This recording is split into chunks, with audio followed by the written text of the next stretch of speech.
यह घटना तब की है जब मैं 11 साल का था। मैं मुंबई, भारत की औद्योगिक राजधानी में रहता हूँ। यह 2005 की बात है, जब मेरी 7वीं कक्षा की अंतिम परीक्षा खत्म हुई और गर्मियों की छुट्टियां शुरू हुई। मेरे पिता ने तय किया कि हम अपने रिश्तेदारों के साथ छुट्टियां मनाने के लिए नई दिल्ली जाएंगे। मेरे पिता भारतीय रेलवे में काम करते हैं, इसलिए हमें दिल्ली के लिए टिकट आसानी से मिल गया। लेकिन दुर्भाग्यवश मेरे पिता को कुछ जरूरी काम आ गया, इसलिए उन्होंने पहले मुझे भेजने का निर्णय लिया और खुद बाद में आने का सोचा। जिस दिन मेरे पिता मुझे ट्रेन पकड़ाने रेलवे स्टेशन ले गए, वे थोड़े चिंतित थे, क्योंकि दिल्ली मुंबई से काफी दूर है। वहां पहुंचने में 2 दिन लगते हैं और पूरी यात्रा के दौरान मैं अकेला ही था।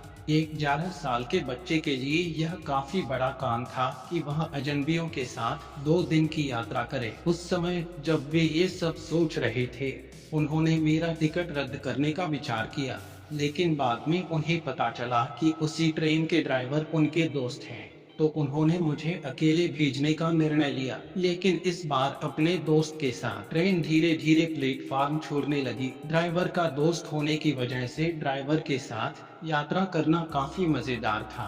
ट्रेन पूरी रफ्तार में थी। आधे दिन के बाद अंधेरा हो गया था और ट्रेन मुंबई से 400 किलोमीटर दूर थी। अचानक ट्रेन रुक गई, क्योंकि सिग्नल लाल हो गया था। यह एक बड़ा सिग्नल था जो 20 से 25 मिनट तक चलता रहा। जिस जगह पर ट्रेन रुकी थी वह ज्यादा डरावनी नहीं थी। वहाँ चारों ओर चौकी साइलेंस था। कई छोटे छोटे घर थे जो हुआ, लेकिन बाहर कोई हैरान कर देगा। यह 2 बजे का समय था। एक बूढ़ी औरत जिसके हाथ में एक लाठी थी, चलते समय सहारे के लिए झुग्गियों से आने वाली सड़क से प्रकट हुई। वह बहुत छोटी कद की थी। वह ड्राइवर के डिब्बे के पास आई, जहां ड्राइवर और मैं बैठे थे। मैं खिड़की पर बैठा हुआ था, जैसे सभी बच्चे बाहर के दृश्य देखने के लिए करते हैं। बूढ़ी औरत मेरे पास आई और मेरी बाजू पकड़कर बोली, बाबू थोड़ा सा खाना दे दो। मेरे पास उसे देने के लिए कुछ नहीं था, इसलिए मैंने ड्राइवर से कुछ खाने को देने के लिए कहा। ड्राइवर ने मुझ पर चिल्लाते हुए कहा,